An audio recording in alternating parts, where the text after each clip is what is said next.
హల్లెలూయా. ఇది చేతులెత్తి హుషారు చెప్పండి, హల్లెలూయా. ఈ మధ్యాహ్న కాల సమయంలో మీ అందరికీ యేసయ్య నామంలో హృదయపూర్వకమైన వందనాలు, స్తోత్రాలు మరి తెలియజేస్తా ఉన్నాం. గడిచిన రాత్రి దేవుని సన్నిధిని మనం ఆరాధన చేయడానికి ప్రభు కృప చూపించారు. అలాగే ఈ పగటి కాల సమయంలో కూడా మరొకసారి మీ మధ్య నిలిచి దేవుని మాటలు పంచుకోవటానికి మరి ప్రభు నాకు ఇచ్చినటువంటి ఈ చక్కని భాగ్యాన్ని బట్టి మొదటిగా ప్రభువుకు కృతజ్ఞతాస్తుతులు చెల్లిస్తున్నాను. అలాగే మరి చక్కగా ఆరాధనలో ఏకీభవించి మరి సహకరించిన వారికి కూడా ప్రత్యేకమైన మరి శుభాలు తెలియజేస్తూ ఉన్నాను. ఒక చిన్న వర్తమానాన్ని ఈ పూట మనం వాక్యముఖంగా నేర్చుకుందాం. వాక్య భాగంలో నుండి మత్తయి రాసినటువంటి సువర్తమానం 21 వాక్యాన్ని మనం చదువుకుందాం. మత్తయి సువార్త 26:21. వారు భోజనము చేయుచుండగా ఆయన, మీలో ఒకడు నన్ను అప్పగించునని మీతో నిశ్చయముగా చెప్పుచున్నాను నేను. ప్రభు తన వాక్యమును మన వెనుకడిలో పరిశుద్ధపరచునుగాక, ఆశీర్వదించునుగాక. మత్తయి గారు ఆ రోజుల్లోనే బాగా చదువుకున్నటువంటి వ్యక్తి. హెబ్రీ గ్రీకు భాషల్లో మాట్లాడగలిగినటువంటి వ్యక్తి. యేసు ప్రభు వారు చేసినటువంటి బోధలను చక్కగా మరి గ్రంథస్థం చేసి అనేకులకు ఈ మాటలు ఉపయోగపడేటట్లుగా మరి చక్కని ఒక నైపుణ్యత కలిగి చక్కని శిష్యుడుగా మరి ప్రభు శిష్యులలో మొట్టమొదటి సువార్తమానాన్ని రాయడానికి, మత్తయి సువార్తని రాయటానికి మరి దేవుడు మత్తయి గారిని ఒక సాధనంగా వాడుకున్నారు. యేసు ప్రభు పుట్టుక గురించి ప్రారంభిస్తూ యేసు ప్రభు యొక్క రెండవ రాకడ వరకు కూడా మరి చాలా విషయాలు మత్తయి గారు ఈ మత్తయి సువార్తలో రాయటం మనం చూస్తాం. ఇది దేవుడిచ్చినటువంటి గొప్ప భాగ్యం. అసలు ఈ మాట ఈ పూట ఎందుకు చదివించానంటే, ఈ మాటలో నుంచి కొన్ని విషయాలు మనం నేర్చుకోవాలి. యేసు ప్రభు బల్లారాధన కార్యక్రమాన్ని ఇస్తూ ఉన్నప్పుడు చెప్పినటువంటి మాట ఇది. అయితే వచ్చే వారం బల్లారాధన ఉంటుంది. తదుపరి మరొక విషయాన్ని మీకు అప్పుడు మనం నేర్చుకుందాం. ఆయన ఏం చెప్తున్నారంటే, వాళ్ళు భోజనం చేస్తూ ఉన్నప్పుడు మీలో ఒకడు నన్ను అప్పగిస్తాడు అని నేను మీతో నిశ్చయముగా చెప్పుచున్నాను. అక్కడ ఉండేది ఎంతమంది? 12 మంది ఉన్నారు.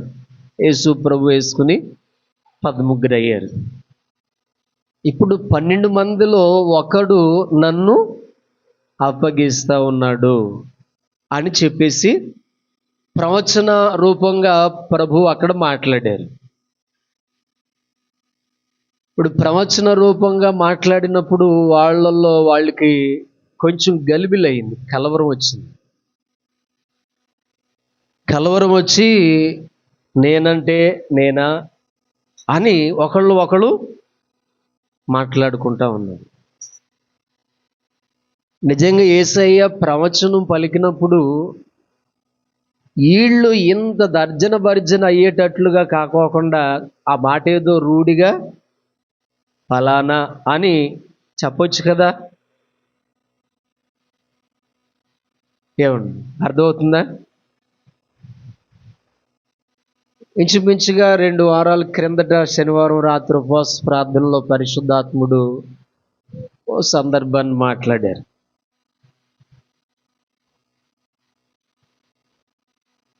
పాపం అనేది పట్టుబడుతుంది, ఆ రోజు నవ్వులు పాలు కాకుండా ఉండాలి అనంటే పాపాన్ని ఒప్పుకొని సరి చేసుకోండి.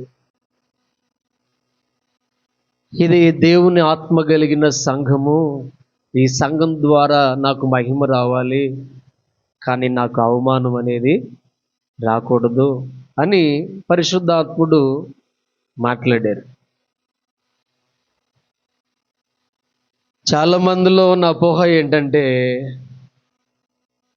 సరి చేసుకోండి మీలో ఎవరో అని చెప్పేసి అంటుంటే అదంతా ఎందుకండి, పేరు పెట్టి చెప్పొచ్చు కదా. పేరు పెట్టి చెబితే వాళ్ళు సరి చేసుకుంటే సరి చేసుకుంటారు, లేకపోతే సరి చేసుకోకపోతే వాళ్ళ కర్మది అని అంటారు. ఇక్కడ యేసు ప్రభు కూడా చూడండి, మీలో ఒకడు నన్ను, ఆయన ఎవరు ఆయనకి తెలీదా? ఆ మాట ఆయన చెప్పొచ్చు కదా, ఆ మాట ఆయన అనొచ్చు కదా. మరి ఆ పేరు ఎందుకు ఉచ్చరించట్లేదు? ఆయన ప్రవచించారు, మీలో ఒకరు నన్ను. అందరూ కాదు, అందరూ చెడ్డోళ్ళు కాదు, అలాగని అందరూ మంచివాళ్ళు కూడా. మీలో ఒకరు నన్ను అప్పగిస్తా ఉన్నారు అని చెప్పేసి ఆయన ప్రవచించారు. అదెవరో ఆయనకి తెలుసు. కానీ ఆయన ఏం చేశాడు? సరి చేసుకోలేదు. సరి చేసుకోకుండా ఇంకా తనలో ఉన్నటువంటి కాంటిన్యాన్ని ఇంకా ఇంకా ఎక్కువ చేసుకుని నిజంగా ఆయన చెప్పినట్లే ఆయన అప్పగించేసాడు, అమ్మేసాడు. ప్రవచనం అనేది ఒకవేళ పేరు పెట్టి మాట్లాడినా, పేరు పెట్టుకోకుండా మాట్లాడినా, అది ఎవరి గురించి పరిశుద్ధాత్ముడు మాట్లాడుతున్నారో ఆ మాట వాళ్ళకి అర్థమైతే కనుక, అర్థం కాకపోతే నేను చెప్పేది ఏమీ లేదు. వాడికి అర్థమైంది కానీ దాన్ని ఏం చేయలేదు, వాడు సరి చేసుకోలేదు. అక్కడికి ఆయన అంటాడు నేనా అని. అది నీకు తెలియదా యోధా అంటారు యేసయ్య. స్తోత్రం చెప్పండి ఒకసారి. హల్లెలూయా. ఇప్పుడు యెరికో పట్టణం మీద మీరు వెళ్ళి యుద్ధం చేయండి. యెరికో పట్టణం మీద మీరు యుద్ధం చేసినప్పుడు యెరికో పట్టణాన్ని నేను మీకు అప్పగిస్తాను. యెరికో పట్టణాన్ని మీకు అప్పగించినప్పుడు యెరికో పట్టణములో కొల్లగొట్టుకున్న సొమ్మంతటిని కూడా దేనిని మీరు అసలు ఆశించొద్దు, దేన్ని మీరు అసలు ఆశించొద్దు. ఒకవేళ ఏదైనా దొరికితే, ఏదైనా మీకు కంట కనబడితే అది దేవుని యొక్క ఖజానాలోకి, దేవుని యొక్క లేకపోతే లెక్కల్లో ఖాతాల్లోనికి మీరు ఇచ్చేసేయండి. అది శాపగ్రస్తమైనటువంటి సొమ్ము, శాపగ్రస్తమైనటువంటిది కాబట్టి దాన్ని మీరు ఎవరు తీసుకోవద్దు, ఆశించొద్దు. దేవుని బకాసములోనికి లేకపోతే దేవుని నిధిలోనికి ఇచ్చేసేయండి అని చెప్పేసి దేవుడు ముందుగానే చెప్పనే. యుద్ధం చేశారు, యెరికో పట్టణాన్ని ఓడించారు, జయాన్ని సాధించారు, అంతా బాగానే ఉంది. చూడండి, అందులో ఒక ఆయన ఉంటాడు, ఆయన పేరేంటి? ఆకాను. ఆయన ఏం చేశారో తెలుసా? బంగారపు కమ్మిని, కొన్ని దోస్తులను, కొంత వాటిని చూచి ఆశించి వాటిని ఏం చేశాడు?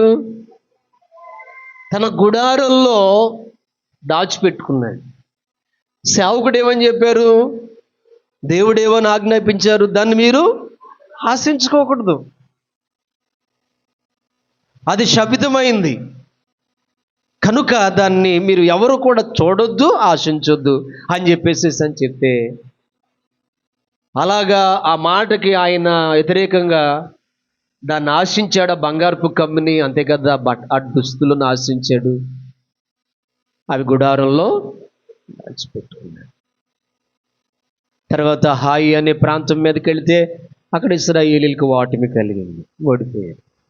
అసలు ఎందుకు ఇంత చిన్న పట్టణం మీద మేము వాడిపోయామని వాళ్ళకి కలవరం పుట్టి దేవుని దగ్గర యెహోషువ విచారణ చేస్తే అప్పుడు దేవుడు యెహోషువతో స్పష్టంగా మాట్లాడతారు. ఏమనో తెలుసా? మీలో శపితమైన దానిని ఒకరు కన్నులతో చూచారు, మనస్సుతో ఆశించారు, గుడారములో దాచుకుని ఉన్నారు. మీరు వానిని మీ యొక్క ఇశ్రాయేలీయుల్లో ఎంక్వైరీ వేసి, లేకపోతే చెప్పండి కమిటీ వేసి, వారు ఎక్కడున్నాడో పరిశీలన చేసి తెలుసుకొని పట్టుకోండి. ఆ తర్వాత వాడిని నిర్మూలన చేస్తేనే కానీ నేను మీతో కూడా మరలా రాను అని చెప్పటం లేదా? ఇప్పుడు ఆశించింది ఎవరో, దాచుకున్నది ఎవరో దేవుడికి తెలిసా తెలీదా? చెప్పండి. ఎంత చెప్పుకొచ్చింది దేవుడు, ఆకాను బ్రతికి చిట్ట చెప్పలేడా? చూడండి. ఆ తర్వాత యెహోషువ ఎంక్వైరీ వేసినప్పుడు ఆ యొక్క ఫలితములో తేలింది ఏంటంటే, ఫలానా వ్యక్తి ఫలానా రీతిగా ఇలాగా చేశాడు అని చెప్పేసి చెప్పండి. ఆ యొక్క ఎంక్వైరీలో తేల్చిన తర్వాత, అంటే ఆ యొక్క విధానంలో చూసిన తర్వాత అప్పుడు అతన్ని తీసుకెళ్ళి ఏం చేశారు? ఆ కోరులోయలో చేసిన తప్పెవరు? ఆకాను చేసింది. ఆ తప్పుకు శిక్షగా ఆకానుకు ఒక్కడికే కాదు, ఆకాను భార్య, ఆకాను పిల్లలు. ఆకానుకి నోరు లేని జీవరాశులు అంటే పశువులు, గొర్రెలు ఇవి ఉంటాయి కదా, ఇవి అసలు వాళ్ళ ఇంట్లో ఏదైతే ఉందో వాటన్నిటిని తీసుకుని వెళ్ళి ఆకోరు లోయలో ఇశ్రాయేలీలందరూ రాళ్లతో కొట్టి చంపి, ఆ రాళ్లతో దెబ్బకి సమాధులు కట్టి, అంటే ఆ రాళ్లకు దెబ్బ కింద వేసి అక్కడ సమాధి చేసినట్లుగా మనం చూస్తాం. అప్పుడంటే దేవుని కోపము చల్లారినట్టు. దేవునికి తెలుసు, దేవుడు మాట్లాడినప్పుడు దేవుడు మాట్లాడినట్లుగానే మనం చేయాలి. నీకు అర్థమైతే అర్థమైనట్టు చేయి, అర్థం కాకపోతే అది నీ కర్మనేం చేసేది. పలానా వ్యక్తి అని చెప్పలేదు ఆయన, నీలో ఉన్నాడు ఒకడు అన్నాడు అంతే. అతను నిర్మూలన చేసిన తర్వాత మళ్ళీ దేవుడు అతను వారిలోకి వచ్చాడు. అప్పటి వరకు ఆ సైన్యాన్ని దేవుడు ఇశ్రాయేలుని విడిచిపెట్టేశాడు. ఏదైతే మనలో ఉందని దేవుడు మనతో మాట్లాడతారో దాన్ని మనం వెంటనే సరి చేసుకోవాలి. సరి చేసుకోకపోతే ఆ శిక్ష ఒక్కరికే కాకోకుండా ఇంటెల్ల బాధికి వర్తిస్తుంది. భార్య అనొచ్చు, ఏమండి మీరు చేసిన తప్పు నాకెందుకండి శిక్ష అని. పిల్లలు అనొచ్చు, డాడీ నువ్వు చేసిన తప్పుకి మేమెందుకు రాళ్ళ దెబ్బలు తినాలి. ఆ నోరు లేని పశువులు అనొచ్చు, ఆకాను చేసిన తప్పు నువ్వు, కానీ మేము కూడా ఈ రాళ్ళ దెబ్బలతో చావు కొట్టబడుతున్నామని.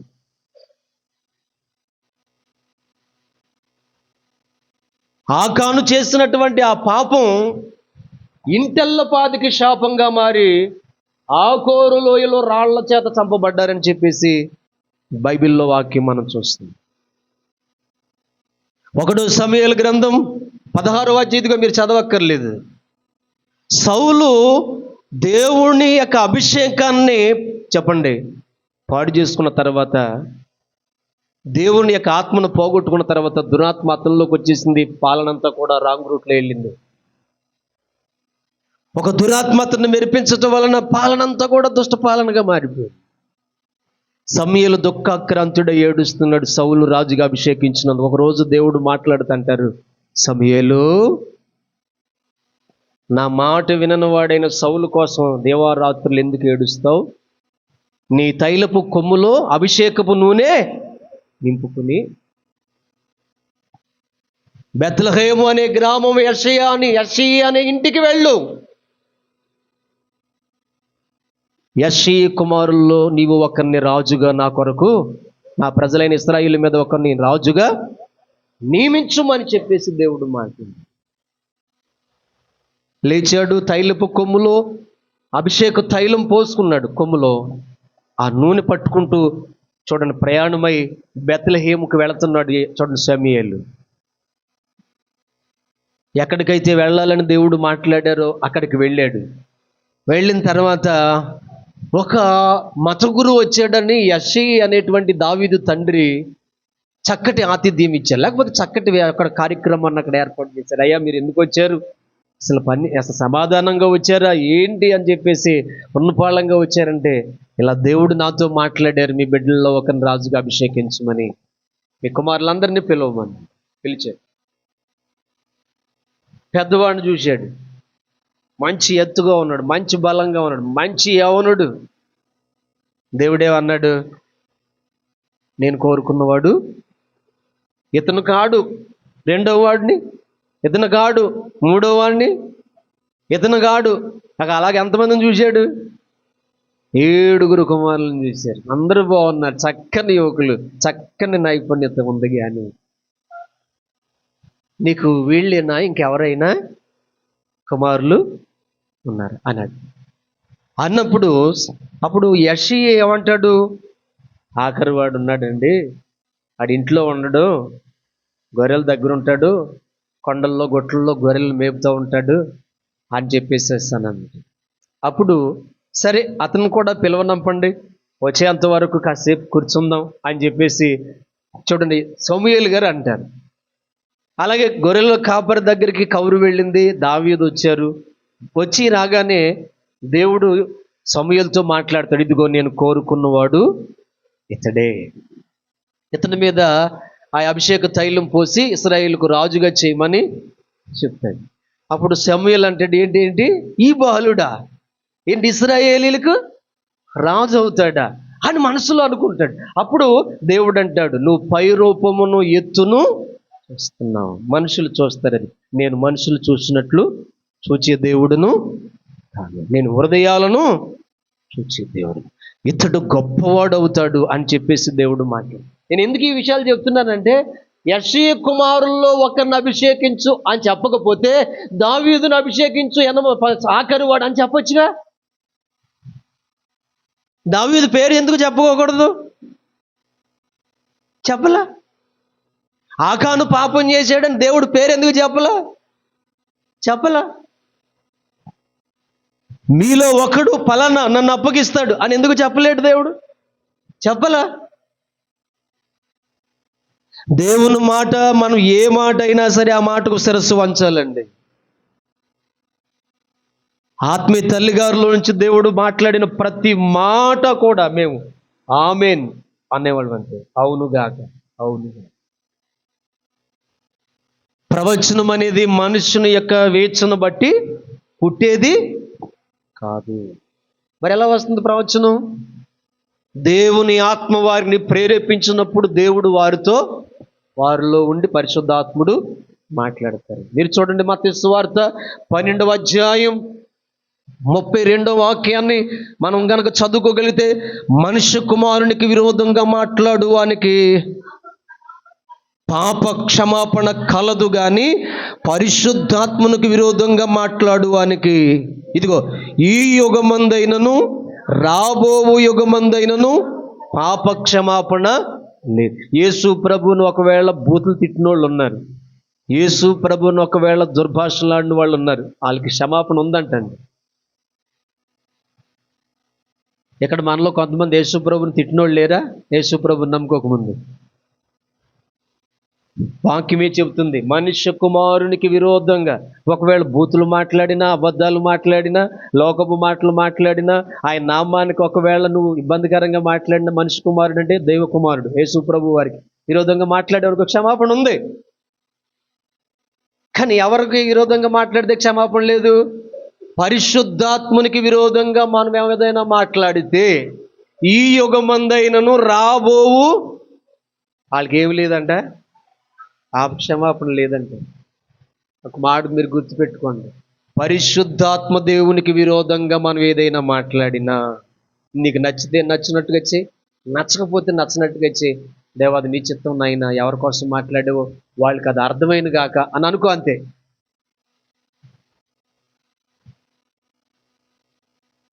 నా చిన్న అనుభవంలో కూడా పరిశుద్ధాత్మని చెప్పిన మాటలు పెడచెవిని పెట్టిన వాళ్ళు ఉన్నారు, వాళ్ళు చాలా ఇబ్బంది పడ్డారు. చాలా, నేను చూశాను కూడా.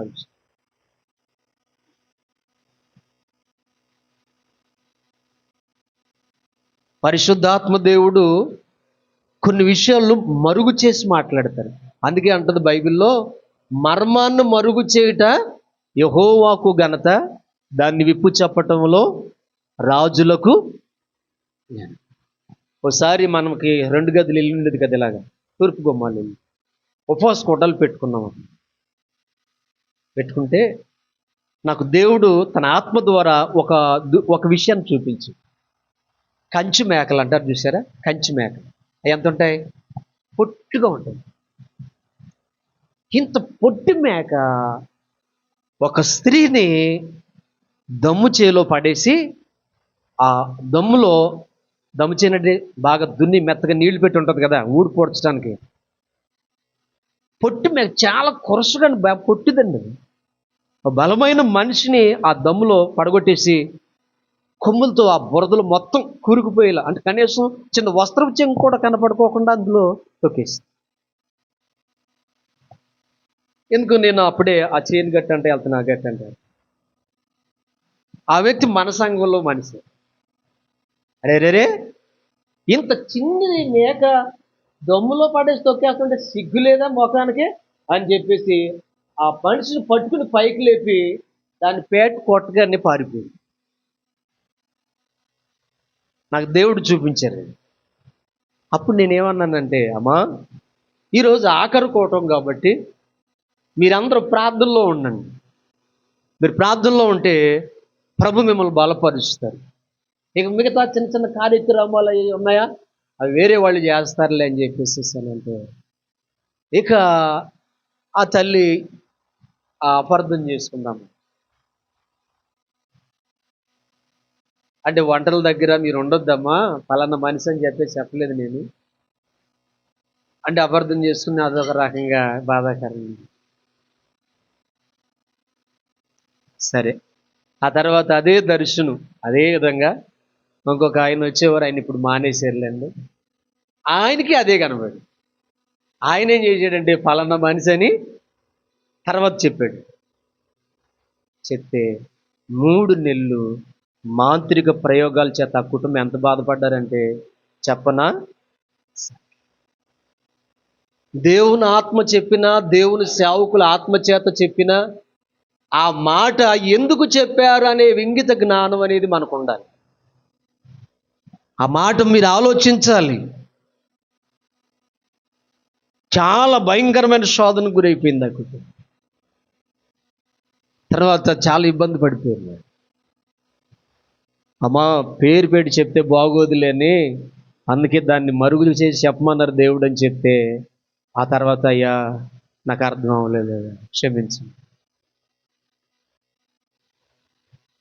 చూడండి,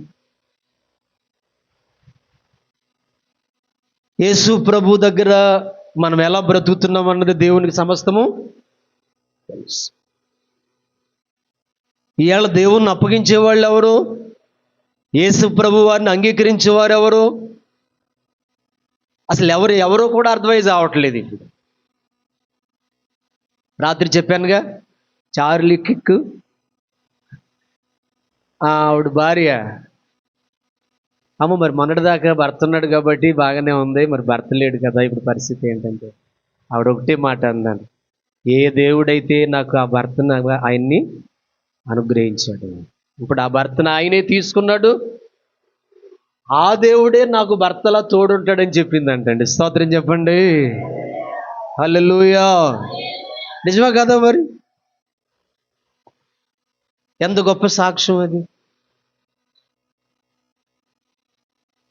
అమెరికా దేశానికి ఇవాళ గొప్ప సువార్త వారి కుటుంబం ద్వారా దేవుడు ఇవ్వబోతున్నారు.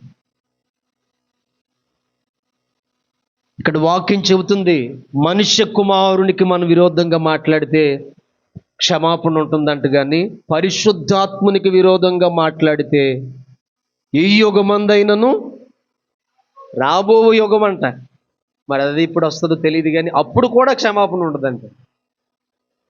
మనం పరిశుద్ధాత్మని దుఃఖపరిచేవారుగా,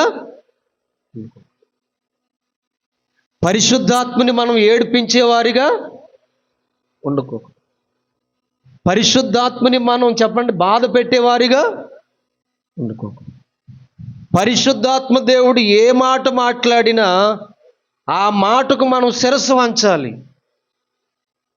ఆ మాటకు మనము లోబడిపోవాలి. ఒక స్త్రీ గురించి మాట్లాడినా, ఒక పురుషుని గురించి మాట్లాడినా, పాపాన్ని గురించి మాట్లాడినా, లోకాన్ని గురించి మాట్లాడినా ప్రభు సన్నిధిలో మనల్ని మనం ఏం చేయాలో తెలిసే వెంటనే సరి చేసుకోవాలి. పరిశుద్ధాత్మ దేవుడు లేకపోతే మనకి ఎలాగ అర్థమవుద్ది చెప్పండి సిచ్యువేషన్? కష్టం వచ్చినప్పుడేమో పరిశుద్ధాత్మ దేవుడా మాట్లాడు, పరిశుద్ధాత్మ దేవుడా మాట్లాడు, పరిశుద్ధాత్మ దేవుడా మాట్లాడు అంటారు. ఆ కష్టం తీరిపోతే అదేంటి అలా మాట్లాడుతున్నారేంటి ఇలా అంటే పరిశుద్ధాత్మునికి మనం నేర్పించేవారుమా? ఏమ్మా చెప్పండి, పరిశుద్ధాత్మునికి మనం నేర్పించేవాళ్ళమా? ఇలా మాట్లాడాలి, ఇలా మాట్లాడుకోకూడదు. ఆయనకి మనం నేర్పాలా? ఆయన నేర్పితే మనం నేర్చుకోవాలా? ఏమండి, నా మాటలు అర్థమవుతున్నాయమ్మా? పరిశుద్ధాత్మకు నేర్పి అంతటి వాళ్ళమా? ఆయన దగ్గర నేర్చుకునేవాళ్ళమా? మాట్లాడండి.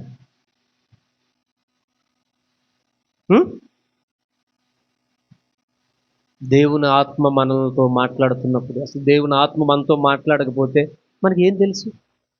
మనకి ఏం అర్థం అవుద్ది? శత్రువు వచ్చాడో లేదో, కార్యం అవుద్దో జరగదో? పరిశుద్ధాత్ముడు మాట్లాడకపోతే మనకి ఎలా తెలుస్తుంది? అందుకనే దేవుని ఆత్మ చేత మనము నింపబడినప్పుడు ప్రవచనం పలకటం కూడా చెప్పండి అశ్రద్ధ. పౌలు అంటాడు, ప్రవచించటం నిర్లక్ష్యము చెయ్యకండి. భాషలతో 10,000 మాటలు మాట్లాడే కంటే అందరికీ అర్థమయ్యే రీతిలో ఎన్ని మాటలు మాట్లాడితే మేలు అన్నాడు? 5 మాటలు. అందరికీ అర్థమయ్యే మాటలు 5 మాటలు అయినా చాలు.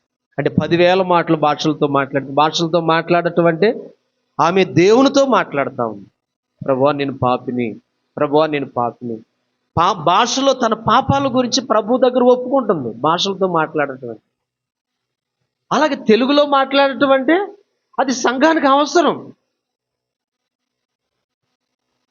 ఇప్పుడు సరోజనమ్మ గారి గురించి పంచికట్టు కట్టుకున్న సేవకుడు అటు నాగాలంక సైడ్ నుంచి వచ్చినప్పుడు మాట్లాడారని చెప్పేసి ఆయన ప్రవచనం చెప్పారని చెప్పాం కదా, అది జరిగిందా లేదా? ఎన్ని సంవత్సరాలకి జరిగింది? 20 సంవత్సరాల తర్వాత. అంటే 20 సంవత్సరాలు ఆవిడకి అవకాశం ఇచ్చాడు దేవుడు. ఆ మాట ఆవిడ సరి చేసుకోలేదు. చూశారండి, 20 సంవత్సరాల ప్రవచనం ఒక్కసారిగా వాళ్ళ బిడ్డ వాళ్ళ భర్త చనిపోయినప్పుడు పలానా దైవజనుడు ప్రవచించారు హో అని గుప్పమంట పంచాయతీలో వచ్చిందా లేదా? ప్రవచనం మళ్ళీ తిరిగి రిపీట్ అయిందా లేదా?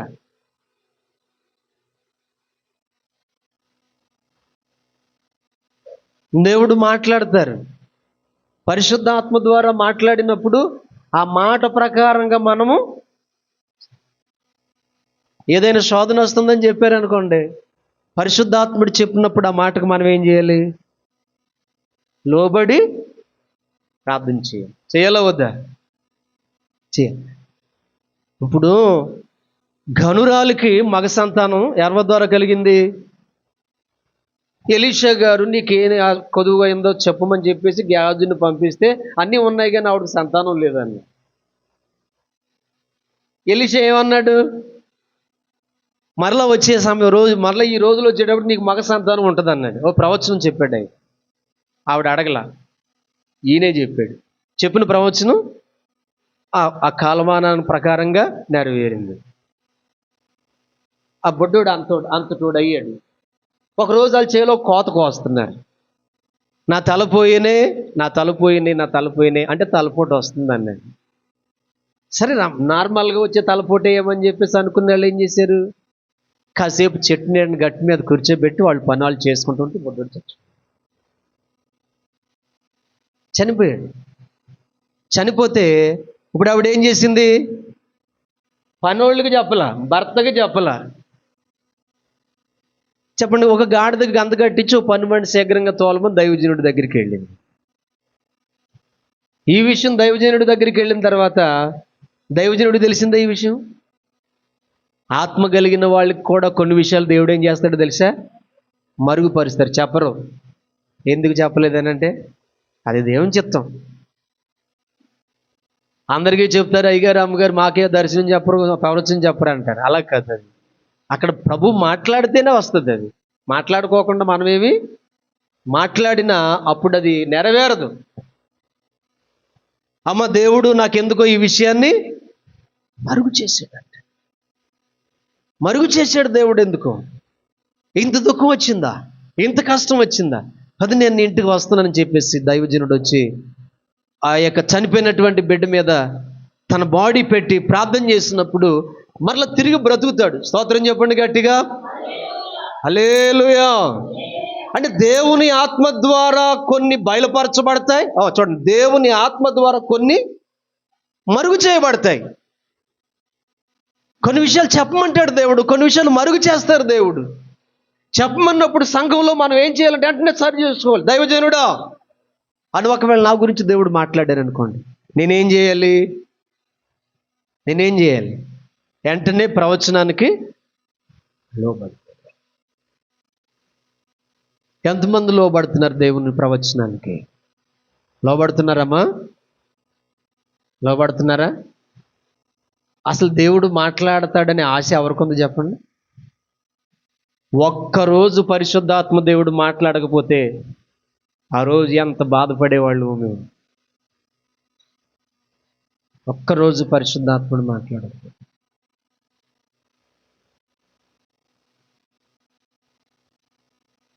ఇలా అవనస్తులు ఉన్నారంటే అసలు దేవుడు మాట్లాడతాడు అనే సందర్భం కూడా వాళ్ళకి తెలియదు. ఎంతసేపు వాళ్ళ ఆటలు, వాళ్ళ పనులు, వాళ్ళు. మనం ప్రార్థన చేసుకుంటే దేవుడు మాట్లాడతారేమో, మనం ప్రార్థన చేసుకుంటే పరిశుద్ధాత్ముడు మనలోనికి వస్తారేమో అనేటువంటి అవగాహన ఎవరికైనా ఉందా? ఇప్పుడు ఆత్మ లేనివాడు నావాడు కాదంటున్నాడు వాక్యం. మరి ఎంతమందికి ఉంది ఆత్మ? ఆత్మనిచ్చాడు దేవుడు. ఉంచుకున్నారా? ఆర్పేసుకున్నారా? ఏమ్మా, పరిశుద్ధాత్మ ఉందా? ఆర్పేశారా? పరిశుద్ధాత్మ ఉందా? ఉంచుకున్నారా? ఆర్పేసుకున్నారా? పరిశుద్ధాత్మ మనలో ఉండాలి. పరిశుద్ధాత్ముడు మనలో ఉన్నప్పుడు మనతో ఆయన మాట్లాడతారు గనక ఆయన మాట్లాడిన ప్రకారంగా మనం చేసుకుంటూ పోతే మన అవమానాలను కూడా దేవుడు ఏం చేస్తాడంటే, చెప్పండి, సంతోషంగా మారుస్తాడు. ఇప్పుడు మరణ సంహారపు దోత వచ్చిందనుకోండి, మనం ఏం చేయాలి? ఇప్పుడు మనం ప్రార్థన చేస్తే కార్యం జరిగిపోద్దా? పరిశుద్ధాత్ముడు వస్తే కార్యం జరుగుద్దా? ఏమ్మా, ఎవరు రావాలి చెప్పండి.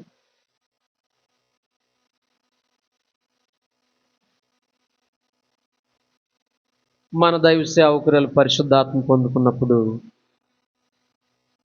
ఇప్పటి వరకు కూడా పరిశుద్ధాత్మ ద్వారా మాట్లాడిన ప్రతి మాట కూడా ఆయన మాట్లాడారు కనుక ఆయన నెరవేర్చుకుంటా వచ్చింది. ఎక్కడ కూడా ప్రవచనం అనేది ఫెయిల్యూర్ అవ్వటం అంటూ లేదు. కొన్ని ప్రవచనాలు అంటే సంవత్సరాలు, ఇప్పుడు బైబిల్లో ఇంకా నెరవేరవలసిన ప్రవచనాలు ఉన్నాయి. కొన్ని వెంటనే జరుగుతాయి, కొన్ని కొంత టయాన్ని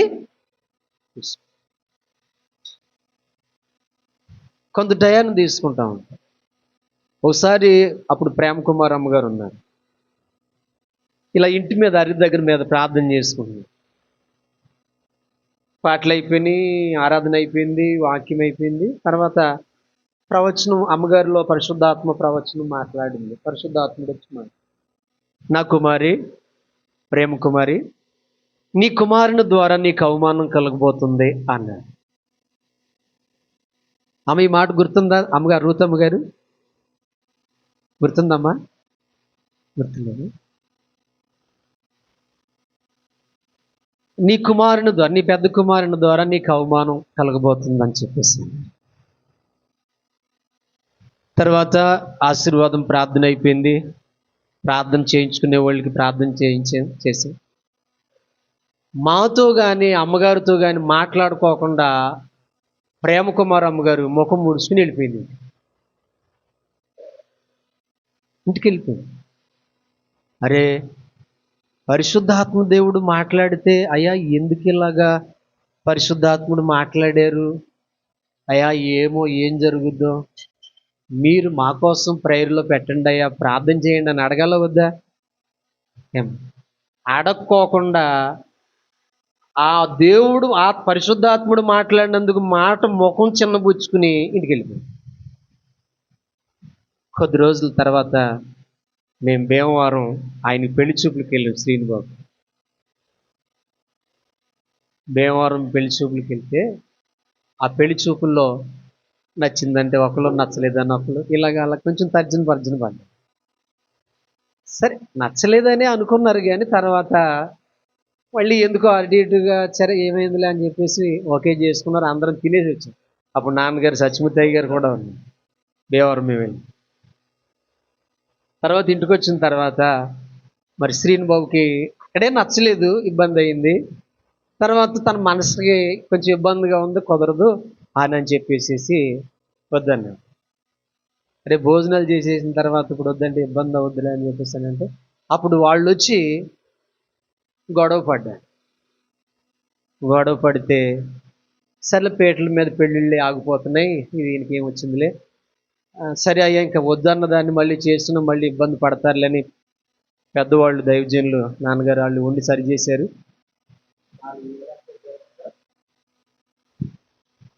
తర్వాత వచ్చి రెండు చేతులు పట్టుకుని వచ్చేసండి అయ్యా అన్నది. ఆ మాట ఎప్పుడు అడగాలి? ఇప్పుడు చెప్పండి, ప్రవచనం నెరవేరిందా? నెరవేర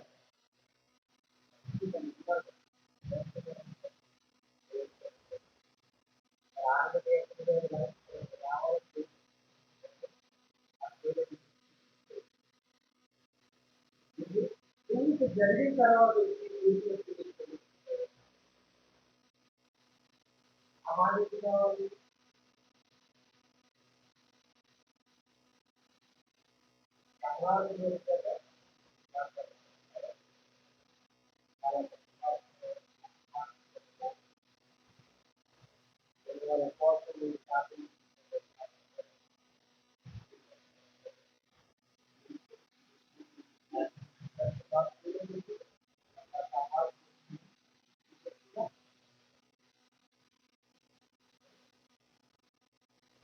ఎవరో పాపం చేస్తే అందరూ చేసేదని మాట్లాడకపోతే ఆ పేరు అది వర్షకాత్మకి మనం చెప్పాలంటే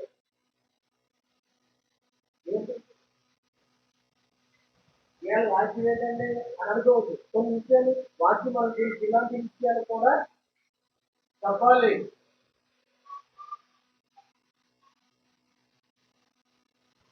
ఈ బిడ్డ చిన్న బిడ్డే కావచ్చు, ఒకవేళ సేవకురాలు మీకంటే వయసులో చిన్నదైతే కావచ్చు, కానీ పరిశుద్ధాత్మతో మాట్లాడినప్పుడు మనకు ఎంత జ్ఞానం ఉన్నా, ఎంత చదువు ఉన్నా, ఎంత తెలివితేటలున్నా, పరిశుద్ధాత్ముడు మాట్లాడిన మాటకు సంఘం లోబడాలి, సేవకుడు లోబడాలి.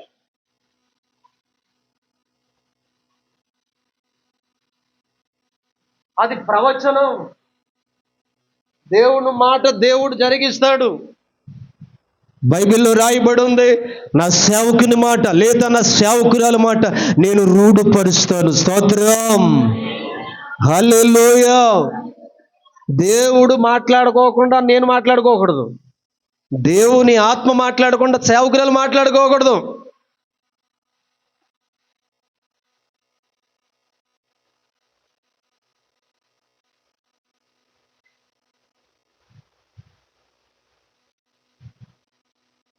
పరిశుద్ధాత్ముడు చెప్తారు కొన్ని విషయాలు.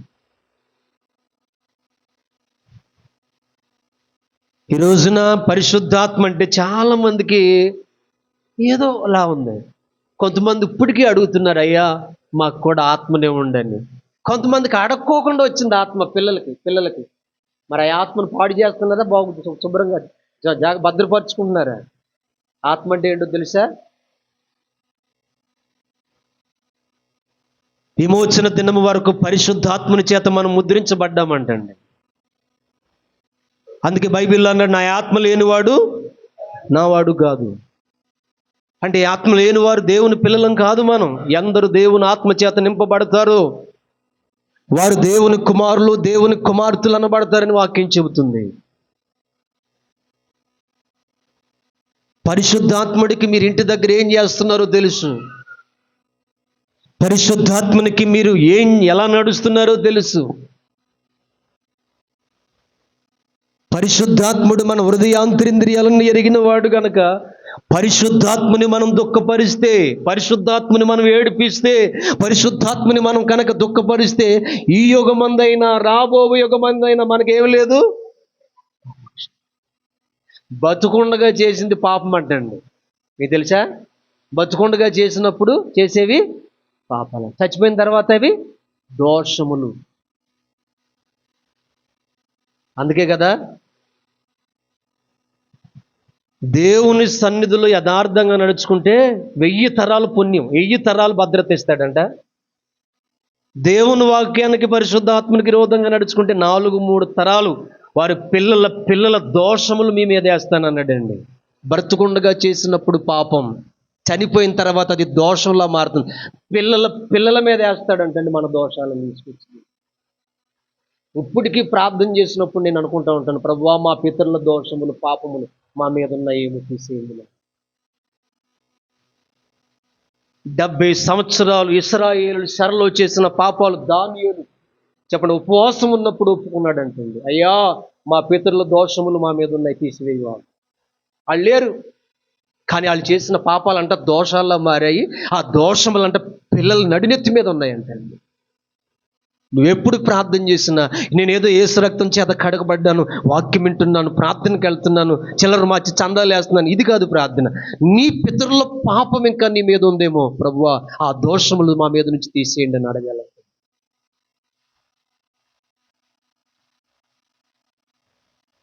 ఇదిగో ఉపవాస ప్రార్థనలు మనకు వస్తున్నాయి 10వ నెలలో. ప్రారంభం రోజే మన పితరుల దోషములు మన మీద ఉన్నాయేమో, వాటిని మనం ఒప్పుకోవాలి. మీ పితరులు ఎవరో నీకు తెలియకపోవచ్చు, మీ తాతలు ముత్తాతలు ఎవరో మీకు తెలియకపోవచ్చు, కానీ వాళ్ళు చేసిన పాపాలు, వాళ్ళ పాపాలు దోషాలుగా మారి మన తలల మీదకు పడ్డాయి. వాటిని కూడా మనం ఒప్పుకోవాలంటండి. వాటిని కూడా మనం ఒప్పుకోవాలంటే మన ప్రార్థనలో మన దోషాలు, మన పాపాలు కూడా మనం ఒప్పుకోవాలి, మన పితరుల దోషాలు పాపాలు కూడా మనం ఒప్పుకోవాలి. పరిశుద్ధాత్మని మీరు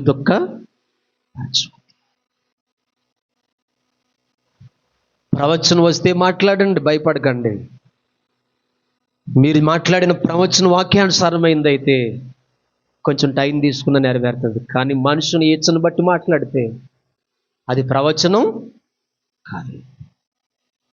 ప్రవచనం అంటే మీలో ఒకడు నన్ను అప్పగిస్తాడు అన్నాడు, అది ప్రవచనమా కాదా? అప్పగించాడా లేదా? సరి చేసుకోలేదు అతడు.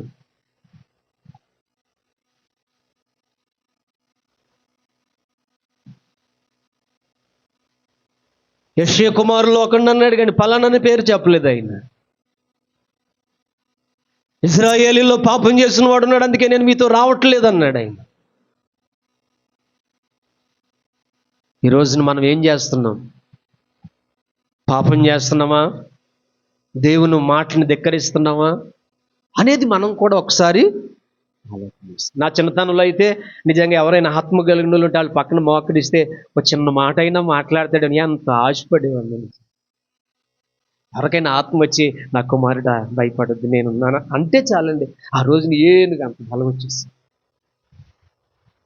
కదమ్మా. అసలు నిజంగా ఆత్మ కలిగిన వాళ్ళు వస్తే ఎంత సంతోషంగా ఉండేదో. ఏమైనా మాట్లాడతారేమని ప్రార్థన చేయించుకునే వాళ్ళు చాలామంది. ఒకసారి మేము ఇలా ప్రయాణం చేసుకుంటే అమ్మగారు నేను బండి మీద వెళ్ళిపోతున్నాం. ఆ బాయ్ అమ్మగారు, ఆ గేడలు అమ్మేటువంటి రాజు వాళ్ళ అమ్మ వాళ్ళు ఉన్నారు చూసారా, ఎందుకో దేవుని ఆత్మ అక్కడికి వెళ్ళేటప్పటికి మమ్మల్ని ఆపింది. మేము ఇప్పుడు కూడా మాకు తెలియదు వాళ్ళు ఎందుకున్నాయా ఒకసారి బండి ఆపండి అంది. ఇదేంటి ఇక్కడ ఆపడం ఏంటి బండి అని అంటే, ఏమో ఎందుకో దేవుని ఆత్మ ఆగమంటుందని చెప్పేస్తానంటే, అప్పటికి మాకు వాళ్ళు పరిచయం లేదు. అప్పటికి మేము అర్జున్ కూడా వెళ్ళాలి అప్పటికి అద్దెకి. ఇదేంటమ్మా చాలా దూరం వెళ్ళాలి కదా, ఇప్పుడు ఆపుతామేంటి ఎక్కడ ఆపుతామేంటి ఎందుకు ఆపమంటున్నారని అంటే, లేదండి ఆపండి ఒకసారి వాళ్ళ ఇంటికి వెళ్ళొద్దాం. ఇక్కడికి వెళ్ళేటప్పటికి ఆయన కాలు ఇంత లావును వాసిపోయింది, ఇంత లావును వాసిపోయింది. ఇలాగా కుర్చీలో కూర్చుని మంచం మీద ఇలా కాలు పెట్టుకుని ఓ మూలుగుతున్నాడు, ఏడుస్తున్నాడు. అయ్యా ప్రార్థన చేయండి అన్నాడు. వాళ్ళు కేకేళ్ళది మమ్మల్ని ప్రార్థన చేయడానికి రమ్మని. దేవుని ఆత్మ మమ్మల్ని తీసుకెళ్ళి నేను ప్రార్థన చేస్తున్నాను, పరిశుద్ధాత్ముడు దైవ సేవకురాల మీదకి వచ్చారు. అద్భుతమైన మాట మాట్లాడు, భయపడొద్దు నా కుమారుడు, ఈ రోజు నుంచి నువ్వు బయటికి వెళ్ళి బండి మీద తిరిగి అన్నాడు. ఎలా సాధ్యం? ఇంతలో ఉంది కాలు, పర్వాలేదు. అది మాంత్రిక ప్రయోగం. ఒక చోటుకు వస్తే అది చిన్న చేపల కాలు మీద పడింది. చేప కాదు అది, దాని ఎన్ను మీద ముళ్ళు పైన గుచ్చుకుంది. ఏమాత్రం దెబ్బండి అది, అంత లావాసిపోద్దా? ఆ చిన్న వేసాను వెళ్ళు, వాళ్ళు ఎదురుకుండగా నువ్వు బండి మీద తిరిగి అన్నాడు. బండి వేసుకుని వచ్చాడంతే, ఆ నొప్పి పోయిందండి. చప్పట్లు కొట్టండి గట్టిగా గట్టిగా. హల్లెలూయా. వాళ్ళు పిలిస్తేనే వెళ్ళలేదు,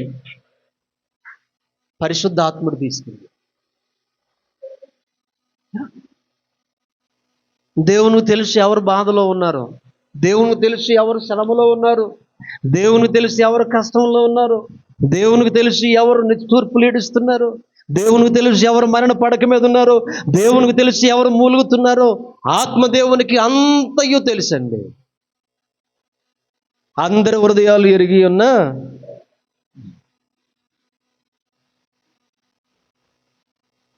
చూడండి దేవుని కార్యం. ఇలా పరిశుద్ధాత్మ దేవుడు కొన్నిసార్లు మాట్లాడుతూ ఉంటారు. మాట్లాడినప్పుడు మనం ఏం చేయాలి?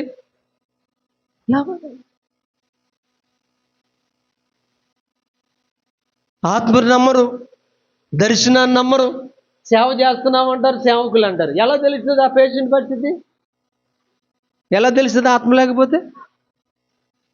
ఆ ఇంట్లో సమస్య దేవుని ఆత్మ లేకపోతే ఎలా తెలుస్తుంది? ఇన్ని సంవత్సరాలు దేవుని సేవలో ఎక్కడికి వెళ్ళాలన్నా దైవజనుడా ఫలానా అంటారు, దేవుడు ఆత్మ ద్వారా మా దగ్గరికి వచ్చి. అందుకే ఈ సేవ ఇప్పటికీ కూడా దేవుడు ఇలా నిలబెట్టుకుంటూ వచ్చారు. స్తోత్రం. ప్రార్థన చేయడానికి, అలాగే ప్రవచనం చెప్పడానికి, వాక్యం చెప్పడానికి దేవుని మహాకృపను బట్టి మన సంఘాన్ని దేవుడు వాడుకుంటూ ఉన్నారు. చాలా మంది ఏమన్నారు తెలుసా? అమ్మగారు దేవుని ఆత్మతో నింపబడి ఆ ఇంట్లో గదుల్లో తిరుగుతుంటే ఒక ఆయన అన్నాడు, రే దేవుని ఆత్మ వచ్చిందంటే మరి అసలు ఆత్మ ఎక్కడికి వెళ్ళిందిరా అని అవుతున్నాడు. సరే, ఎంత హేళనగా మాట్లాడేవాళ్ళు. దేవుని ఆత్మతో మాట్లాడుతున్నప్పుడు, దేవుని ఆత్మతో మోకాళ్ళ మీద ఆ గదుల్లో తిరుగుతున్నప్పుడు ఆ ఇంట్లో ఉన్న శాపం, ఆ ఇంట్లో తిష్ట వేసిన దయ్యపు శక్తులు దేవుని ఆత్మ ఎదుట గడగడలాడుతూ అగ్నితో కాల్చబడతా వచ్చాయి. స్తోత్రం. దేవుని ఆత్మ చేత ఎన్నోసార్లు శాతపాడి ప్రయోగాల విషయంలో కానివ్వండి, చెప్పండి, అమావాస్య పౌర్ణం కూటాల్లో కానివ్వండి, దేవుని ఆత్మ మనల్ని బలపరచకపోతే మనం ఆ రోజులను దాంట్లో ఎదుర్కొనే వాళ్ళమా? వాటి ముందు మనం నిలబడగలమా? మనం ఎంతటోళ్ళం అసలు నిలబడతానికి వాటి ముందు? ఇది వీళ్ళిద్దరు చిన్న పిల్లలు, భారతీయ యేసమ్మ, ఇంత చిన్న పిల్లల దగ్గరికి వచ్చారు. వీళ్ళు దేవుని వాక్యంతో పెంచాను నేను. వీళ్ళు చిన్న పిల్లలు భాషలతో మాట్లాడుతూ ఉంటే వారితో చూడని దెయ్యాలు వాళ్ళు కళ్ళ ముందు కనబడుతుంటే బిల్లులో అంటే అళ్ళిపోతూ పట్టుకుని మమ్మల్ని ఏడ్చేసేవారు. అయ్యా, ఇంత పెద్ద శత్రువు మన ముందున్నాడయ్యా, ఇక్కడే ఉన్నాడయ్యా అంటే నిజంగా వాళ్ళ ఆత్మతో మాట్లాడుతూ దర్శనంలో చూస్తూ మాట్లాడుతూ ఉంటే, మేము ప్రార్థన చేస్తూ ఉంటే చిన్న పిల్లల ప్రార్థనే కదని దేవుడు తోసేయకోకుండా గొప్ప గొప్ప కార్యాలు చేసేటండి దేవుడు. హల్లెలూయా. దేవుని ఆత్మ ఏ సంఘంలో అయితే ఉంటుందో ఆ సంఘం నిలబడుతుందండి. కొన్ని శ్రమలు రావచ్చు, కొన్ని కష్టాలు రావచ్చు, కొందరు మానేయచ్చు, సహవాసాన్ని విడిచిపెట్టి వెళ్ళొచ్చు. కానీ పరిశుద్ధాత్ముడు మనతో. అపోస్తుల కార్యాల గ్రంథం మీరు ఇంటికి వెళ్ళిపోయిన తర్వాత అపోస్తుల కార్యాలు చదువుకుంటూ వెళ్ళండి. 6వ అధ్యాయంలోకి వచ్చినప్పటికి ఆత్మ పొందిన సంఘం అంట, చెప్పండి, అన్య ప్రాంతాలలో చెదిరిపోయారు. అంత బలంగా శత్రువు సంఘం మీద చెప్పండి టార్గెట్ పెట్టినప్పటికీ కూడా చెదిరిపోయిన వాళ్ళందరూ కూడా ఎక్కడికెక్కడికి చెదిరిపోయారో అక్కడ యేసే క్రీస్తుని ప్రకటిస్తే అక్కడ కూడా సంఘాలు కట్టబడ్డాయంటండి. హల్లెలూయా. అంటే సంఘం చెదిరిపోవటం కూడా దేవుని చిత్తమే. హల్లెలూయా. ఎందుకని దేవుని చిత్తమో తెలుసా? ఎక్కడికి చెదిరిపోయారో అక్కడ సంఘాలు పుట్టుకొచ్చాయి. అంత గొప్ప సంఘంలోనే హింసలు కలిగితే మన సంఘంలో రావు అని చెప్పడానికి నేనెవరినండి? వస్తాయి. సంఘాన్ని విడిచిపెట్టేస్తావా? వస్తాయి. సహవాసాన్ని విడిచిపెట్టేస్తావా? వస్తాయి. నిలబడాలి. దేవుని కొరకు వైరాగ్యంతో బతకాలి. యేసే క్రీస్తుని సంఘం చాటి ప్రభు మాట్లాడే రీసెంట్గా సంఘాన్ని గురించి, ఇంకనూ కూడా శ్రమ కలగబోతుంది, నేను సంఘములో గొప్ప కార్యాలు చేయబోతున్నానని చెబుతున్నాడు పరిశుద్ధాత్ముడు. ఒకసారి బిగ్గరగా ఆయన మహిమ కోసం చప్పట్లు కొట్టగలరా?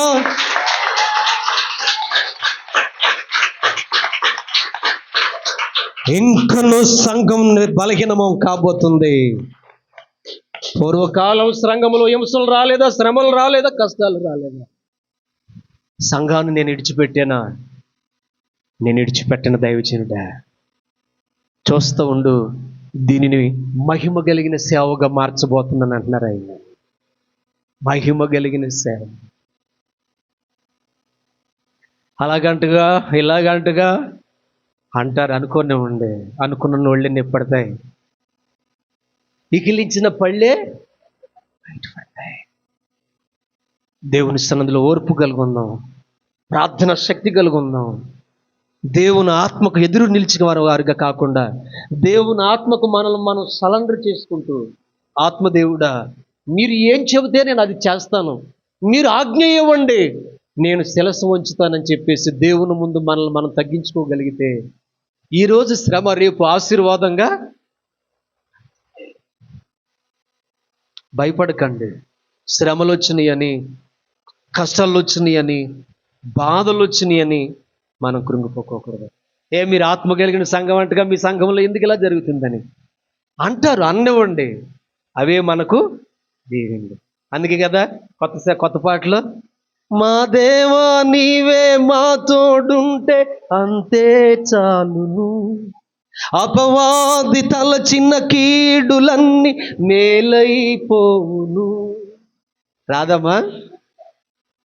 అందరూ దయచేసి కొంచెం ఎఫెక్ట్ పెట్టేది, అందరూ చప్పట్లు కొడదామా?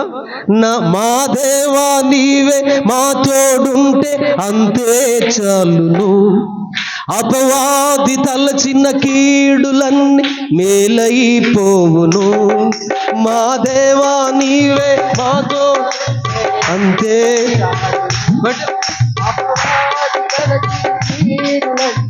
మేలైపోవును. ఏమైనా చేయగలవు, కథ మొత్తం మార్చగలవు, నీ నామముకే యేసయ్యా యేసయ్యా, నీకే సాధ్యము. కొట్టు. యేసయ్యా యేసయ్యా, నీకే సాధ్యము. చేతులు పైకెత్తి. స్థిరపరచువాడవు, బలపరచువాడు, ఆమేన్. పడిపోయిన చోటే నిలబెట్టువాడవు, గణపరచువాడవు, హెచ్చించువాడవు, పక్షముగా జయమిచ్చువాడవు. గ్లోరీ. ఏదైనా చేయగలవు, గణమంతం మార్చగలవు, నీ నామముకే మహిమంతా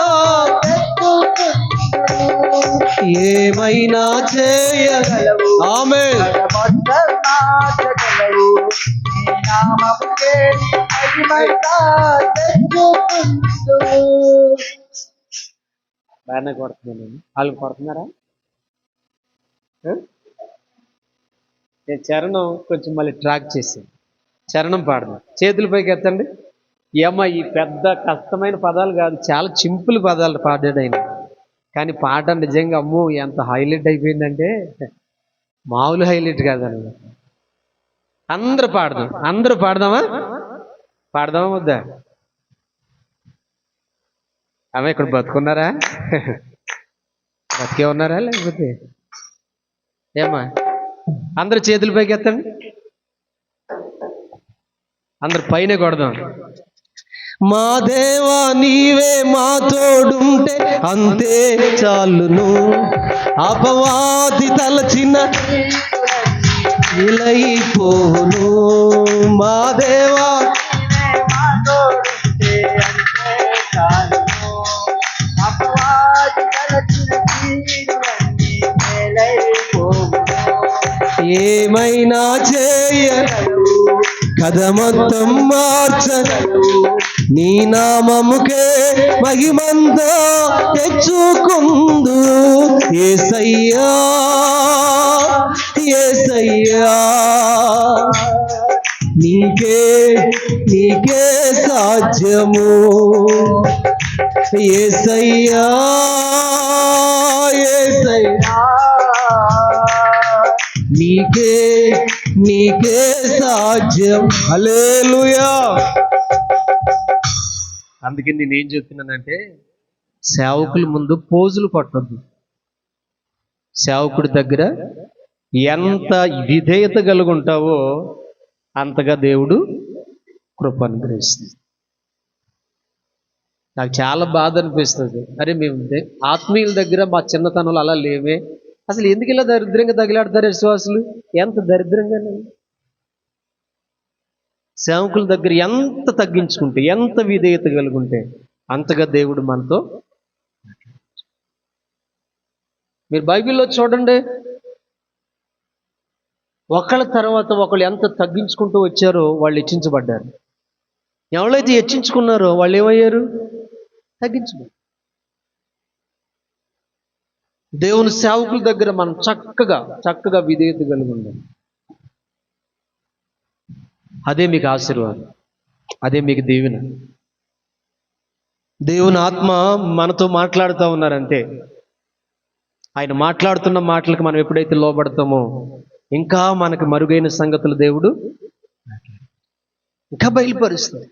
ఇర్మీయా గ్రంథంలో అంటాడు కదా, నువ్వు నాకు మొరపెట్టుము నేను నీకు ఉత్తరం ఇచ్చేది. నువ్వు గ్రహింపలేని గూఢమైన గొప్ప సంగతులు, మనం గ్రహింపలేనివి గ్రహింపు కలిగేటట్లుగా మనతో మాట్లాడతాడు ఆయన. ఇప్పుడు ఏలీతో దేవుడు మాట్లాడాలా, సమూయేలుతో దేవుడు మాట్లాడాలా? ఏలీ గురువా, సమూయేలు గురువా? మరి ఎవరితో మాట్లాడాడు దేవుడు? సమూయేలు ఎప్పుడు వెళ్తున్నారు? ఆయన బాలుడు. అసలు ఎవరికి గురువు చెప్పండి. నేను మాట చెప్తాను, ఇక్కడ మీరు వినండి. ఏంటో తెలుసా? ఏలీ కొడుకులు ఓపెన్ ఫినెహాసులు అనే వాళ్ళ సాక్ష్యం పాడైపోయింది. వాళ్ళు స్త్రీల దగ్గర చాలా అపవిత్రమైనటువంటి వ్యవహారాలు చేశారు. బైబిల్లో ఉందన్నమాట. ఉందా లేదా? కొడుకుల పరిస్థితి బాగోలే, ముసలోడి పరిస్థితి బాగోలే. ఇప్పుడు ఇంత బాలుడు తీసుకొచ్చి మందిరంలో సేవ కోసం ఇస్తుంది తల్లి. ఆ సంఘంలో విశ్వాసులు ఉంటారు. వాళ్ళ కొడుకులు చూస్తేనేమో దుర్మార్గంగా నడుపుతున్నారు, తండ్రి చూస్తేనేమో చెప్పండి గుడ్డివాడు అయిపోయాడు. ఇలాంటి బొడ్డోని తీసుకొచ్చి నువ్వు సేవకు ఇస్తున్నావు. వాళ్ళ కొడుకులు ఎలా పాడైపోయారు, ఆ ముసలోడు ఎలా పాడైపోయారు. వీళ్ళు పాడైపోతే వీళ్ళతో పాటు కుర్రోని కూడా పాడు చేస్తారు. కానీ బుద్ధి జ్ఞానం ఉందా? లేక కనుక్కున్న కొడుకుని తీసుకొచ్చి ఇలాంటి వాళ్ళు మనుషుల్లో ఇస్తావా? వీళ్ళైనా సేవ చేసే కుటుంబం ఇంకెక్కడ ఇజ్రాయేల్ దేశంలో లేరా? నిజంగా అలాంటి సేవకుల దగ్గరికి ఎవరైనా పిల్లలు తీసుకెళ్ళిస్తారని సేవ కోసం వాడుకోండి అని ఏ తల్లిదండ్రులు అన్నా ఇస్తారా? అన్న మాటలు అర్థమైనాయా? ఇస్తారా? లేనిపోయి డబ్బు పోయి శనువు పట్టి అన్నట్టుగా కాలేజీలో సరైన సరుకు లేదనుకోండి, పిల్లల్ని తీసుకెళ్ళి జాయిన్ చేస్తామా? ఎందుకు చేద్దాం? క్రమశిక్షణ లేని కాలేజీలు ఎందుకు చదివించుకుంటాం? వాళ్ళేమో అసభ్యకరంగా నడుస్తున్నారు. ఇతను చూస్తే నేను ముసలోడు అయిపోయాడు. తల్లి తీసుకొచ్చి ఇక్కడే అప్పుడు సేవ చేయడం నేర్చుకోరా అన్న. ఏమో అమ్మ ఎందుకు అన్నావే నువ్వు, అసలు వాళ్ళ కొడుకుల పరిస్థితి ఏంటి, ఆ ముసలోడి పరిస్థితి ఏంటి, అసలు ఈ సేవ ఇక్కడ సేవలా జరుగుతుందా, అసలు దేవుడు ఉన్నాడా, వాక్య ప్రత్యక్షత ఉందా, దైవ దర్శనం ఉందా, ఈ స్థలం అంతా కూడా దేవుని సేవ అని చెప్పి వ్యాపారం చేస్తున్నారు, కానీ ఈ సేవ కాదే బాబు, వచ్చేస్తా నీతో పాటు తీసుకుపోయా అని అన్నాడా సమూయేలు? ఇలాంటి వారు మనుషుల మధ్యలో నీతిగా బతికాడండి. చప్పట్లు కొట్టండి గట్టిగా గట్టిగా, హల్లెలూయా. సేవ అంటే ఏంటో తెలియకపోయినా గురువుకే గురువులా బ్రతికాడండి.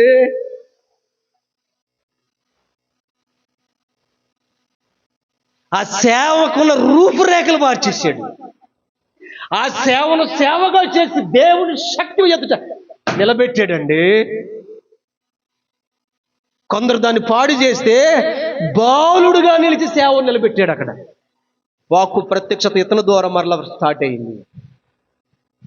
గురువు దగ్గర నేర్చుకోలే, గురువుకే నేర్పాడు. స్తోత్రం.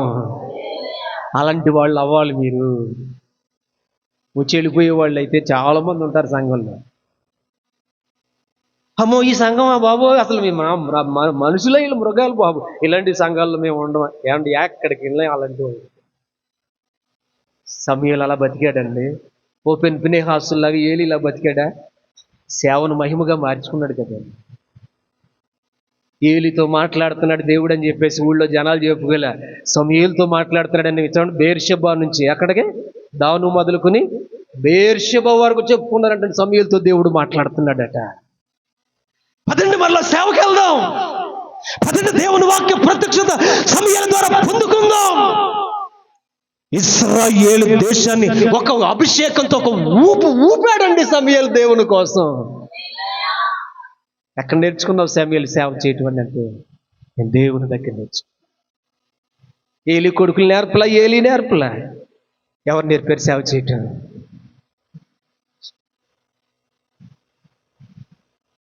అందరు పిల్లల్లాగా మీరు ఉంటే నీకు వాళ్ళకి తేడా ఏముంది? అన్ని కుటుంబాల్లాగా మీరు ఉంటే మనకి వాళ్ళకి వ్యత్యాసం ఏముంది? పాప పంకిళ్ళములో కుళ్ళిపోయిన ఈ లోకంలో జీవవాక్యాన్ని పట్టుకున్న వారు దేవుని కొరకు పరిశుద్ధంగా బ్రతికి చూపించాలి, దేవుని కోసం రోషంగా. అప్పుడు దేవుడు నీతో మాట్లాడతాడు.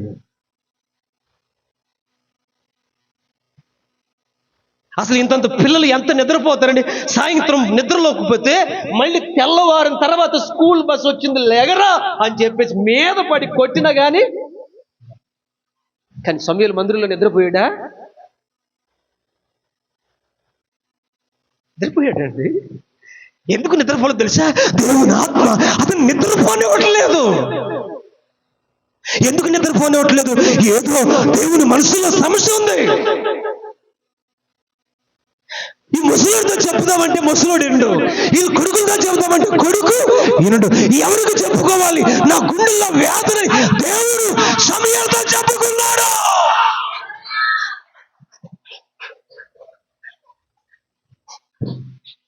నీ సమస్యలు దేవుడితో చెప్పుకోవడానికి ఎంత ఆతృత పడతావో, నీ కన్నీరు దేవుని మధ్యలో కాచడానికి ఎంత వ్యక్షత పడతావో, దేవుడు కూడా తన బాధ చెప్పుకోవడానికి నీతో అంత ఎదురు చూస్తున్నాడు. వింటున్నావా నువ్వు దేవుని బాధ? నీ బాధ చెప్పుకుంటున్నావు దేవునికి, మరి దేవుని బాధ నీతో చెప్పుకోవాలని చూస్తున్నాడు ఆయన. ఆ ముసలుడికి చెబుదామంటే ఆయన, వాళ్ళు కొడుకులు చెబుదామంటే పాపంతో తిరుగుతున్నారు వాళ్ళు. సేవ పతనం అయిపోతుంది. నేను ఎవరితో మాట్లాడాలి మందిరంలో అని చూస్తే సమూయేలు కనపడ్డాడటండి దేవునికి. స్తోత్రం చెప్పండి గట్టిగా. సమూయేలుతో మాట్లాడటం ప్రారంభించాడు.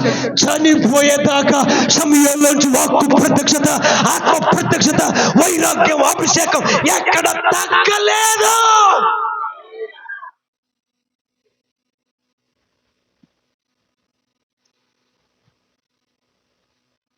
వాళ్ళమ్మ ఎలాంటి సేవకుడు అవ్వాలని ఆశించిందో, వాళ్ళమ్మ ఆశించిన దానికంటే రెట్టింపు చేశాడండి దేవుడి సేవ.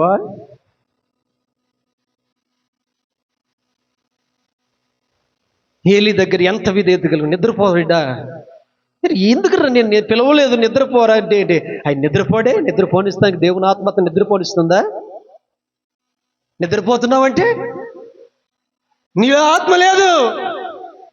నీ భర్త దేవుని సన్నిధికి రాకపోతున్నా, నీ పిల్లలు శాపగ్రస్తులైపోతున్నా, నీ పిల్లలు దర్శనం మందిరానికి రాకపోతున్నా నీకు నిద్ర వచ్చేస్తుందంటే ఎందుకు వస్తుంది? నీకు ఆత్మ లేదు.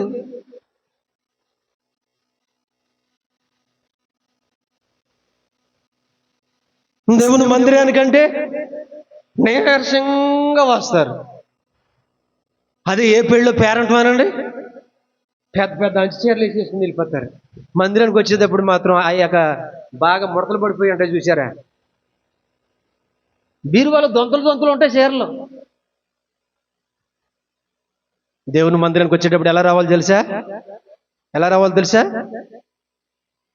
దేవుడిచ్చినటువంటి మంచి వస్త్రాలు కట్టుకుని దేవుని మందిరానికి వెళ్ళినప్పుడు ఎలాగెలవన్నాడు ఆయన? ఎలాగెలవన్నాడు?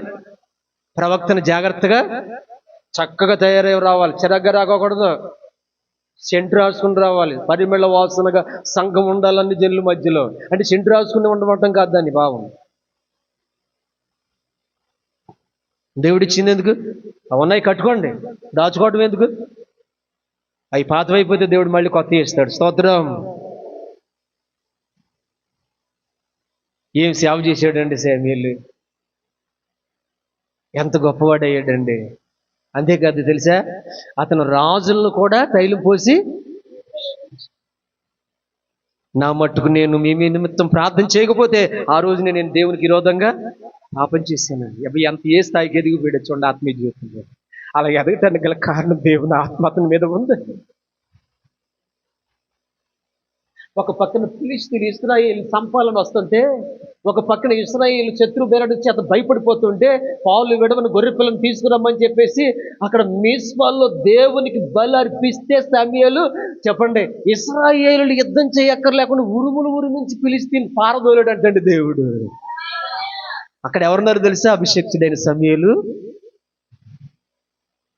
ఈ రోజున మన సేవలు జరగాలి, మన కుటుంబాలు దేవుని ఆత్మతో నింపబడాలి, నీవే ప్రవచనం చెప్పేదానివై ఉండాలి. ఇప్పుడు సమరయ పట్టణాన్ని రక్షించడానికి దేవుడు మిషనరీకి ఎవరిని పంపించాడు తెలుసా? ఆ వేసినే పంపించాడు. ఆవిడ పాడి చేసింది 6 పురుషుల్ని, కానీ ఆవిడ బాగు చేసింది గ్రామాన్ని. స్తోత్రం. చూసారు, ఇప్పుడు ఆ గ్రామం మారిందంటే ఆ గ్రామంలో ఉన్న వ్యక్తులు ఈమె ద్వారా పాడైన వాళ్ళు కూడా ఇప్పుడు ఉన్నారుగా, రక్షింపబడ్డారు కదా. ఇప్పుడు సమరయ పట్టణానికి మిషనరీకి ఎవరిని పంపించారు? దేవుడు నాలుగు పంపించాడా? ఆ స్త్రీనే పంపించాడు. ఏ స్త్రీ అయితే ఎక్కడ పాపం చేసిందో అక్కడే ఆవిడ కథను మార్చి ఆవిడనే ఒక ఆత్మీయ తల్లిగా, సువార్థికురాలుగా ఆ ప్రాంతంలో వాడేసుకున్నాడు.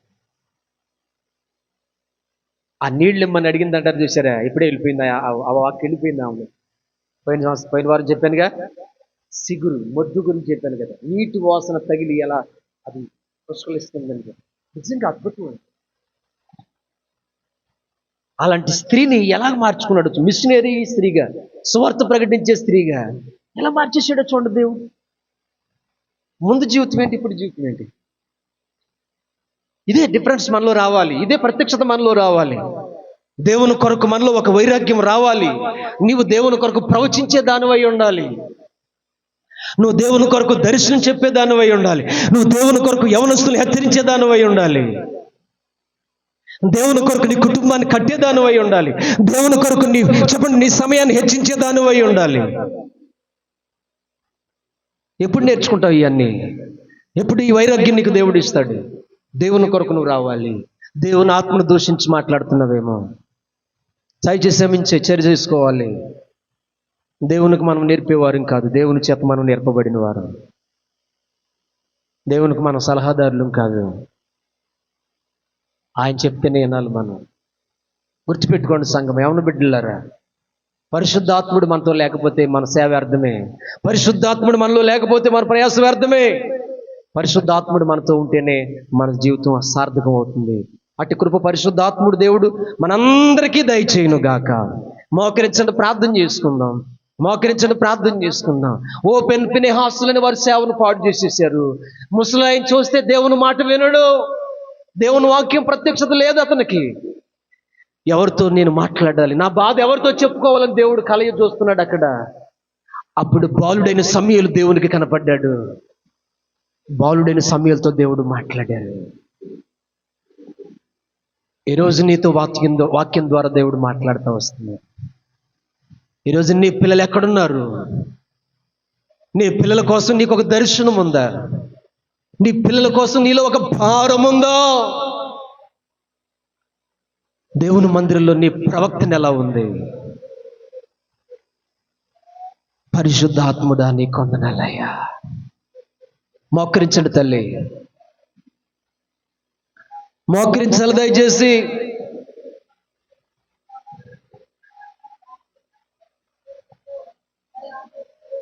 మీలో ఒకడు నన్ను అప్పగించాలని చూస్తున్నాడు.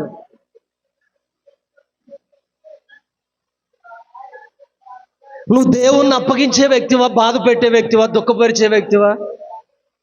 లేదా దేవుని మాట విన్నప్పుడు సరి చేసుకునే వ్యక్తివా? ఒకసారి 2 చేతులు పైకెత్తుతారా? అయ్యా, నీ ఆత్మ నేను దుఃఖపెడుతున్నానా? నీ ఆత్మ నేను ఎదిరించి మాట్లాడుతున్నానా? వృక్షము నరకబడిన తర్వాత దాని వేళ్ళు మొద్దు కుళ్ళిపోతుంది. నీటి వాసన తగిలినప్పుడు మరలా దానిలోనికి సిగురు కొమ్మలు వస్తాయని గడిచిన వారం నీతో దేవుడు మాట్లాడారు. వృక్షం అంటే ఏంటో, వేరంటే ఏంటో, సిగురులు అంటే ఏంటో గడిచిన వారం ప్రభు నీతో మాట్లాడారు. నువ్వు దేవుని ఆత్మకు నేర్పే వ్యక్తివి కాదు. ఆయన మాట్లాడినప్పుడు వినాలి, ఆ మాటకు నువ్వు లోబడాలి.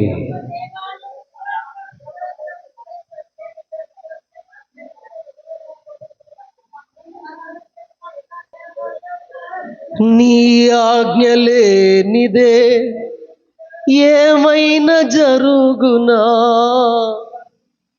నీ కంచె దాటగా శత్రువుకు సాధ్యమా? అందరూ మోకరించండి. నీ ఆజ్ఞ లేనిదే ఏమైనా జరుగునా, నీ కంచె దాటగా శత్రువుకు సాధ్యమా? మా దేవా నీవే మా తోడుంటే అంతే చాలును. అపవాది తలచిన మేలైపోవును. మా దేవా నీవే అంతే చాలును. అపవాది తలచిన మేలైపోవును. ఏమైనా చేయగలవు, కథ మొత్తం మార్చగలవు. నీ నామముకే మహిమంతా తెచ్చుకుందు. ఏమైనా చేయగలవు, కథ మొత్తం మార్చగలవు. నీ నామముకే మహిమంతా యేసయ్యా, యేసయ్యా, నీకే నీకే సాధ్యము. యేసయ్యా, యేసయ్యా, yes, నీకే నీకే సాధ్యము. యేసయ్యా, యేసయ్యా, నీకే నీకే సాధ్యము. యేసయ్యా, యేసయ్యా, నీకే నీకే సాధ్యము. యేసయ్యా, ఆమేన్, గ్లోరీ. నీకే నీకే సాధ్యము. యేసయ్యా, యేసయ్యా, నీకే నీకే సాధ్యము. యేసయ్యా, యేసయ్యా, నీకే గట్టిగా యేసయ్యా, యేసయ్యా, నీకే నీకే సాధ్యము. యేసయ్యా,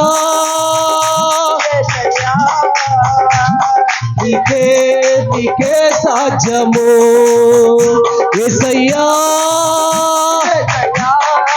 అదిగో అదిగో పరిశుద్ధాత్మ శక్తి. యేసయ్యా యేసయ్యా నీకే నీకే సాధ్యము, నీకే నీకే సాధ్యము, నీకే గట్టిగా గట్టిగా నీకే నీకే సాధ్యము, నీకే నీకే సాధ్యము, నీకే నీకే సాధ్యము, నీకే. పొందుకో పరిశుద్ధాత్మల శక్తిని.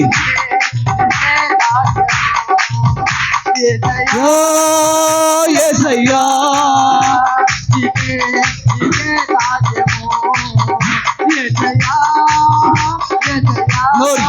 Glory glory glory. యేసయ్యా యేసయ్యా యేసయ్యా. చప్పట్లు కొడదాం గట్టిగా. నీకే నీకే సాధ్యము, నీకే నీకే సాధ్యము, నీకే నీకే నీకే నీకే నీకే నీకే. చప్పట్లు గట్టిగా. నీకే నీకే యేసయ్యా యేసయ్యా యేసయ్యా యేసయ్యా యేసయ్యా యేసయ్యా యేసయ్యా యేసయ్యా యేసయ్యా. రిబాల శందర రిబాల శందర. చప్పట్లు కొడుతూ ఉండగా పరిశుద్ధాత్మ శక్తి పరిశుద్ధాత్మ శక్తి పరిశుద్ధాత్మ శక్తి లో పొందుకో పొందుకో యేసునామములో పొందుకో యేసునామములో గట్టిగా. పరిశుద్ధాత్మల శక్తి పరిశుద్ధాత్మల శక్తి. యేసయ్యా యేసయ్యా నీకే నీకే సాధ్యము యేసయ్యా, నీకే నీకే సాధ్యము యేసయ్యా, నీకే నీకే సాధ్యము యేసయ్యా. పరిశుద్ధాత్మల శక్తి పరిశుద్ధాత్మల శక్తిని పొందుకోండి. పరిశుద్ధాత్మల శక్తిని అనుభవించండి. పరిశుద్ధాత్మల శక్తిని అనుభవించండి. అనేకుల్లో ఉన్న కట్లు తెంపబడుతున్నాయి. అనేకుల్లో ఉన్న కట్లు తెంపబడుతున్నాయి. పరిశుద్ధాత్ముడు మన మధ్యలో ఉన్నారు. ఆయన ఓ రీబాల శందర రీబా బాబా బాబా బాబా. పొందండి పొందుకోండి శక్తిని పొందుకోండి. పరిశుద్ధాత్మల శక్తిని పొందుకోవాలా. Glory glory glory glory Jesus. రీబా బాబా బాబా బాబా బాబా. పరిశుద్ధాత్ముడా బలముగా ఆవరించండి అయ్యా, బలముగా ఆవరించండి అయ్యా. Glory Jesus. Hallelujah. Hallelujah. Hallelujah. Hallelujah. Hallelujah. Hallelujah. ఆత్మను దుఃఖపరిచే వారిగా మనం ఉండకూడదు. ఆత్మను శోధించే వారిగా మనం ఉండుకోకూడదు. ఆత్మను ప్రశ్నించే వారిగా మనం ఉండుకోకూడదు. సర్వాంతర్యామి ఆయన, మాట్లాడే దేవుడు ఆయన. నీకేదైనా కష్టం వచ్చినప్పుడు నాతో మాట్లాడు దేవా అంటావే, మరి ఆయన మాట్లాడినప్పుడు వినవా? ఆయన మాటకు లోబడవా? దేవుని ఆత్మను దుఃఖపరుస్తావా? పరిశుద్ధాత్ముడు మాట్లాడినప్పుడు ధిక్కరిస్తావా? వందనాలు పరిశుద్ధాత్ముడా, మాతో మాట్లాడండి అయ్యా. ఆరిపోయిన మా దీపాలు, మా దివిటీలు వెలిగించండి. మరలా వెలిగించయ్యా, మరలా వెలిగించండి ప్రభు.